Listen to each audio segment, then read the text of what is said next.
Good evening and welcome back to The Last Word here on KTN News. Delighted that you're with us tonight as we discuss the plight of the post-election violence victims. With me in studio is a Chief Executive Officer of the Kenya National Commission on Human Rights, Patricia Nyaundi.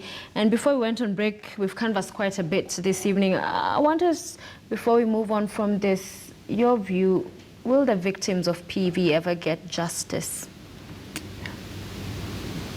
They better. I think that would be my response. In all fairness, and it's not complicated.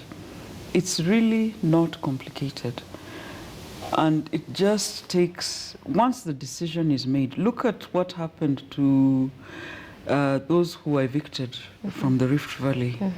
It was possible to say, let's give them resettlement, 10,000, 25,000. Those, the Mau forest evictees, it was possible to say, let's give them 400,000. Those who came from the refugees in Uganda, it was possible to say, let's give them 200,000 per family. I believe, and I have said the tragedy, and it's really painful, that it appears that in Kenya, to get attention, you must have some political relevance.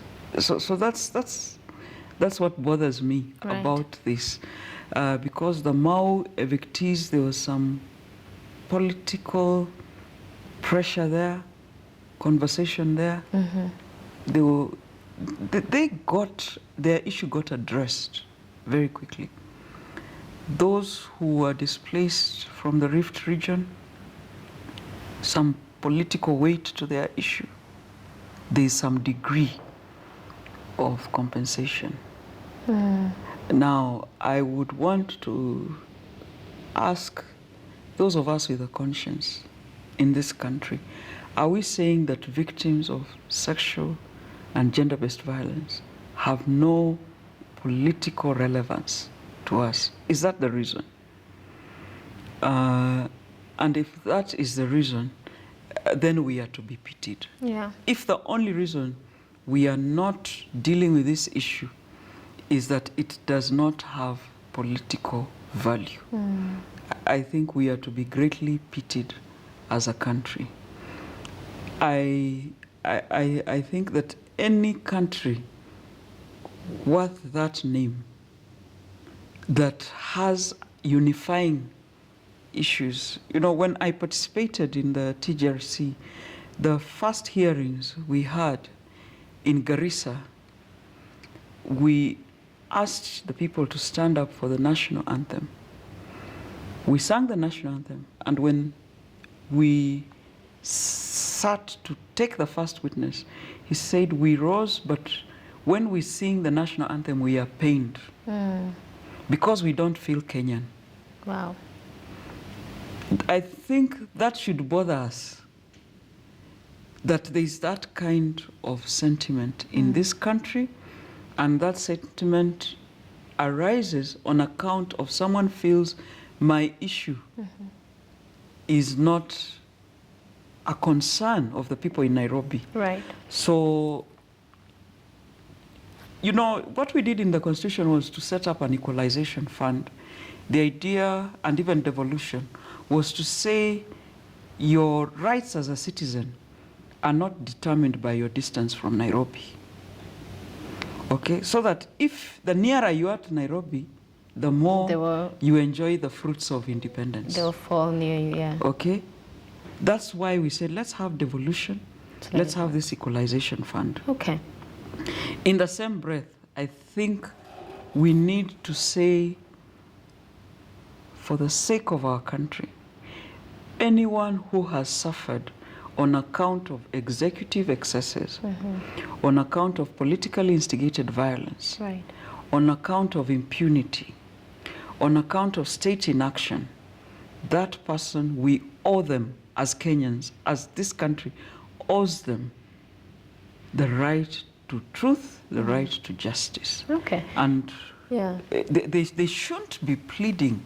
They shouldn't be pleading. It should be something that happens. In the same way that we avail fertilizer for farmers, because we say we need to support them. We avail it at subsidized prices, and we say we are availing this because it will help them, it will give us food, we'll be healthy. All right. Yeah. And, you know, just getting out of Kenya, you know, other countries, even in the region, have experienced perhaps even worse bloodshed than Kenya did in 07, 08. Talk to us about what maybe we can learn and pick, say, from Rwanda with the manner in which they went about dealing with the genocide. Rwanda, very quickly they said the formal justice system will not serve us well. These cases will drag on, and they said, let's use structures that served us, the Gashasha courts. They have been praised as much as they have been criticized. But you know what? They dealt with it and were able to move on. When you go to Rwanda, across the country, they have set up monuments, and you walk in at no cost, just to see what happened and to remind yourself. And there's a stark reminder. There's a stark reminder that says, we get it wrong, this is the price we pay. Yeah. And for those who are affected, I think there's a sense in which they say everyone acknowledges it happened. Everyone else sees that this happened. So that is important. I think the crisis we have in Kenya is we are unable to deal with it in any way.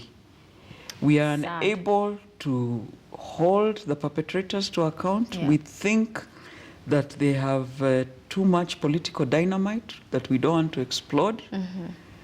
Sadly, we are wishing away the suffering of the victims. So I think we cannot say no to both options. And at this point in time, given the politics, the sad politics that suggests that if you are a political heavyweight, you cannot take responsibility for your criminal acts. Because of that is how we are as a country. I think then what we should be doing as a country is saying, let's at least take care of the needs of the victims. Yeah. Because yes, you say for Rwanda, stark reminders. So even with elections or whatever cycles they go through, there will be that will be a deterrent. And so for Kenya, the question begs, as we were talking before we went on break, we're going to an election, and there's so many people now talking about the possibility of violence in 2017, looking at the state of IEBC, the state of the Supreme Court, that are, you know, both arbiters in as far as matters elections are concerned. And so the question becomes then, was this whole process, ICC, this quest for justice, unambiguous, you know, in as far as sending a message that people who would ever imagine getting involved in violence better not, because if you do, there are consequences. Now it appears there are ways to go around those consequences. You have the IG talking about gangs regrouping, so that there's everything to prepare the country for that violence, and nothing to hold back from that kind of action, because life will go on as usual. Doesn't that worry you? First of all, I think we were misled to think that an external process is what would keep us on the straight and narrow. Yeah. The decision to stay on the straight and narrow has got to be a national decision. The political elite have got to say, when I lose, I lose. And say it's a question of, I lost. Yeah. The Kenyan electorate, I was watching television when the Tanzanians held their elections, and there was a delay in declaring the presidential result. There was the crisis in Zanzibar, and one of the Tanzanians who was interviewed said, please release those results. We need to get back to our life. I was really, I really learned something from that ordinary Tanzanian, because what he was saying is that was a contest between two men. One of them has lost. I supported them by casting my vote. That was my obligation. I now need to get back to the business of feeding myself. Yeah. This guy didn't say, you either release the result or I burn down. Or else, yeah. Or else, yeah, because ultimately, where does that take us as a country? So I think that the Kenyan electorate, those of us who are fond of taking to the streets and expressing our dissatisfaction with the election result through violence, I think it's about time we asked ourselves, does it matter to the political elite? Because, and we have these conversations, we know it is true, they, in terms of actual loss, apart from dented egos, they lose nothing. They are the ones getting the primary contracts. You know, those ones with 10 digits that you don't know, is this a billion, is this a trillion? Yeah. They are the beneficiaries of government business. And then before us, they come and say they have disagreed. But on bread and butter issues, they don't pay a price. Yeah. Their lives continue uninterrupted, regardless of the result. So the day that someone drums it into our heads that it is possible to continue with your life even when your candidate loses, even I don't know. I keep saying, is it because I am not a student of politics? But that I ask myself, of what business is it to me in terms of the next day when my candidate loses, that I have to destroy the infrastructure that I rely on, that I have to kill my neighbor? I am unable, and I regret, maybe some people feel very strongly about this, that the loss by your candidate means that Life people have and to die. Yeah. I suffer disappointment. For instance, I enjoy soccer. So it's been very painful for me that the team I support has continued to lose. Which one is that? Man U. Oh, yeah, you're also a Man U fan. Okay, Yes, it's been very painful. Yeah. But I can't begin to imagine that that means I should now cause harm Exactly. to the supporter of Arsenal or Chelsea. So that is my struggle, and I keep thinking, why is... What is it about us that our propensity to turn to violent unrest? Yes. Yeah, why that is so high? So that's what I can't understand. It's baffling. Yes, and the tragedy is that for some people, you listen to them and they are so bitter. They are so... This politics has a way in which it has poisoned us to the extent that it affects my relationship. Yeah, with the neighbor. With my neighbor, I can't shop Families. From this shop because that person is from that ethnic community. Yeah. So it's the shop nearest to where I'm living. And Leah, let me bring in that question of ethnicity, because whilst on one hand, it is a beautiful thing, it's our diversity, something worth celebrating, our different cultures, the different communities.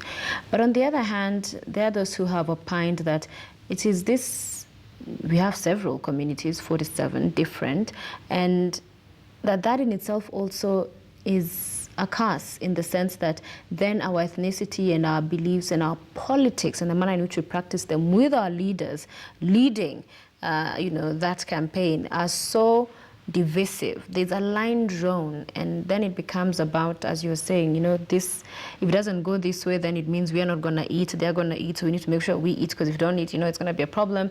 So how do we handle that? Because that also argue that if you look at countries and democracies with fewer communities, they're able, that for us, perhaps our curse could be that same beautiful blessing, which is our diversity. Do you agree with that kind of thinking? I have found that sometimes, like for us ladies, you can really look smart. And I hope I do, when you combine many Yes, colors, you know? Yes.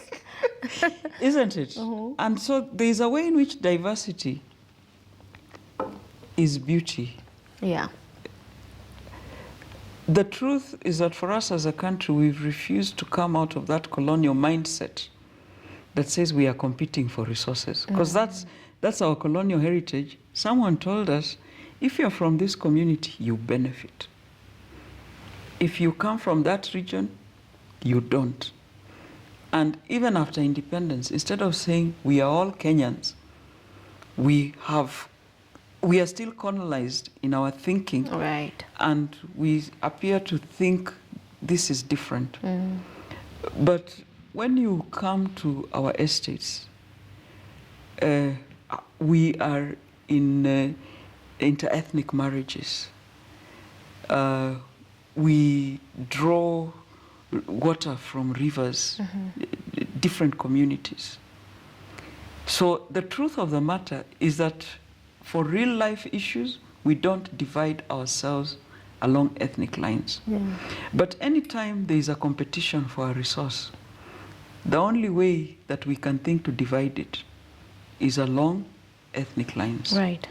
And the truth of the matter is that Kenya is not like a piece of soap that will get finished when you use it. So there's no risk that this country is going to become so small it will disappear down the drain. Okay. I think the day we get into our psyche that all of us getting together and investing in this thing we are calling the nationalistic covenant, we invest in it, this country will be better. Better. Yeah. It's important to touch about this because, yes, tonight we are talking about the victims' plight, PV following the decision by the ICC, but it's also good to look at those factors that get us into those kind of situations and with a lot of talk and as far as next year's election is concerned. But we have 3 minutes to go before we wrap up. And allow me to put you to task on, as CEO of the Kenya National Commission on Human Rights. Of course, you were not there then in office, but now as a commission in hindsight, KNCHR being part of those that gave evidence to the prosecution, among other civil society organizations, they're those who criticized and said, this is just fixing people, there's no really credible evidence they're giving, it's hearsay. What do you tell those victims who sit back and feel KNCHR failed them? I don't think KNCHR failed anyone. KNCHR went out and collected statements, compiled those statements, gave them to the Waki Commission and said further investigations ought to be held. It is tragic that those who have the ability to conduct further investigations failed to do so. I think that is the problem. What we did as a commission was, and which we do in every election, was send out monitors. Our monitors got caught up in the violence. What they did was come back with accounts, first-hand accounts of what was happening out there. Put those together, as we do every year, submitted at that time to the Waki Commission, and said, these are the accounts we collected, can they be subjected to verification? Okay. Now, it is, and I think the tragedy with Kenya is that we fail to acknowledge that then the thing became political. And the moment it became political, no one actually looked and said, what did KNCHR record? And all that has been discussed is suppositions, Yeah. and that is really unfortunate. Okay. But I really plead that let's stop the circus. I think let's settle down as a country. There's so much for us to achieve. Vision 2030 is really what we say as a country. We think by 2030 we'll be a developed economy. Let's take everyone along. And especially those who historically have borne the brunt of our contestations. Let's tell them as we progress towards Vision 2030, we do so as a unified country. I have urged, I supported the TJRC process. I supported a process that says, let us start this country on a clean page. Okay. Yeah, where there's not too much emphasis on placing blame, but on saying, how do we heal? How do we heal? I think it would be very important if we walk up to a new country tomorrow where there was rule of law, we addressed impunity. Going forward, we had this assurance that because we've seen what it has cost us, there's zero tolerance for this kind of violence. This kind of violence. And that's a good place to wrap it tonight. Thank you so much for being with us today. Patricia Nyaundi, who's the Chief Executive Officer of the Kenya National Commission on Human Rights, talking about the victims' plight, of course, following that ruling yesterday. And this is a story and coverage will continue here on KTN to talk about that very important part of our society, people in our society, and also what happened and what most importantly must continue to happen to ensure those atrocities never happen again. And those that committed them are brought to book. Can never give up on that.